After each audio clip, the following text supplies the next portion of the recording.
Welcome back. The man accused of killing United Health CEO Brian Thompson has been indicted for murder.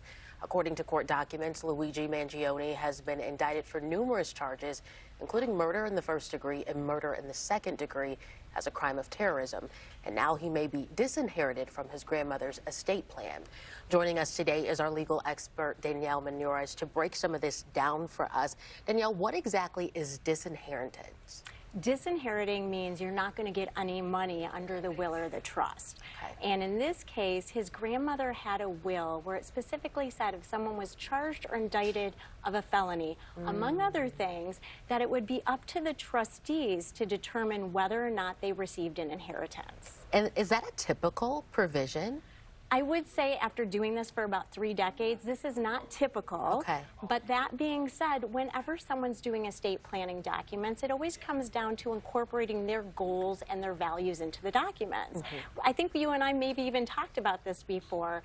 And so in this case, it must have been very important to Mary to have this in the documents to carry out her goals and values through an inheritance. So what does this look like going forward? Do things need to be amended on her end, or because that clause was in there, everything kind of stays the same except for him being a part of it? Well, we don't really know. She passed away already, so it is set in stone at this point in time. But what's interesting about her will is it uses a word called precatory. That basically just means it's her wish or desire that the trustees consider this, but it's not binding.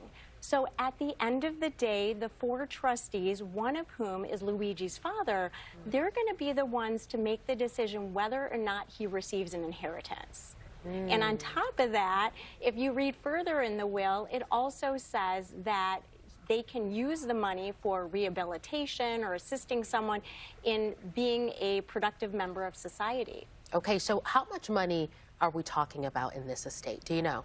I wish I had a definitive answer, but unlike wills that are public, trusts are private documents. Got it. So in this case, what we do know is that his grandparents were wealthy individuals. They owned country clubs, they owned long-term care facilities like assisted living and nursing homes, and they were very charitable. And when I was looking at these documents, it's plain to the eye. We're talking about numbers in the documents referencing $100 million. Wow. So this could be hundreds of millions of dollars. Wow. So a lot of money potentially there. What can we learn from this scenario? Well, the basic thing is be creative with your estate plan. I mean, clearly, Mary Mangione, she wanted to pass on certain values to her beneficiaries and made sure they stayed on the straight and narrow. So we can do that as well, whether it's through provisions along those lines, drug and alcohol provisions, you name it. In addition, if we want our affairs to be private, then use a trust, not a will. And also, if we want provisions in our will or trust to be effective, then maybe don't leave them at the trustee's discretion. Clearly, she didn't want to decide ahead of time, but she wanted to put this decision in the hands of people she trusted. Yeah, and it can be a very difficult decision for anyone to make. Absolutely. Danielle, thank you so much for being here. Always learning so much when you're here. Thank you, Lauren. Thank you so much.